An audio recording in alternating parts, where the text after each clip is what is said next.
Hey, it's Cyber and today we're diving into one of the most underrated but in-demand areas of cybersecurity, vulnerability management.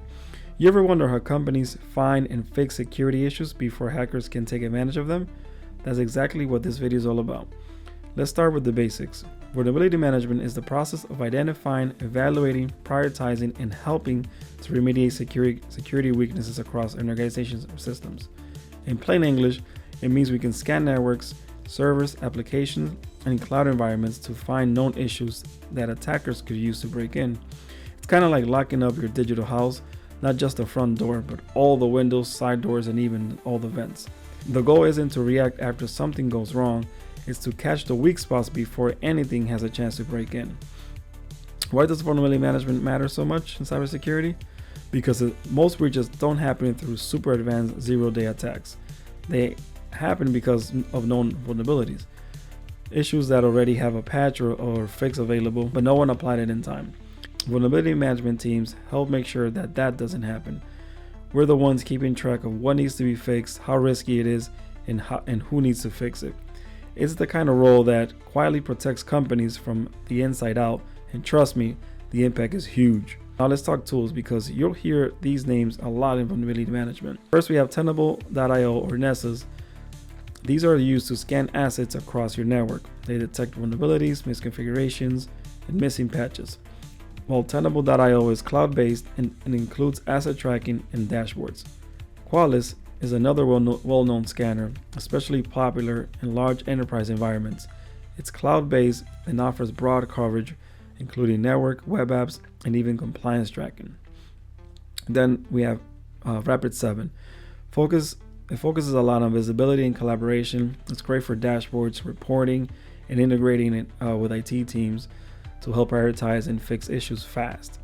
And last but not least, we have Microsoft Defender Vulnerability Management, which is formerly known as Threat and Vulnerability Management, TVM. It's built into the Defender for Endpoint platform. It's strong in Windows-heavy or cloud-based environments, especially if you're already using Microsoft 365 or Azure.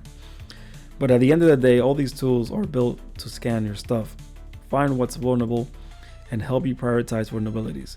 What makes them different is how they work and which setup they're best for. But once you've learned one, it's pretty easy to pick up others since the core concepts stay the same. So what does a typical day look like in a vulnerability management role? Here's how it usually goes for me, at least for me. I start by checking the latest scan results to see if anything new popped up, especially the high-risk stuff. Then I go through and figure out which vulnerabilities need the most attention, usually based on how serious they are and if they're easy to exploit. From there, I might tag those issues or assign them to the right teams, like the IT team, the cloud folks, or whoever owns that system. A big part of the job is prioritizing, figuring out what needs to get fixed first, based on the things like CVSS scores, how exploitable it is, or whether it affects compliance stuff like HIPAA. I also spend a good chunk of my time with other teams to make sure they understand what needs fixing and why it matters. Then I'll go back to check if those issues actually got fixed.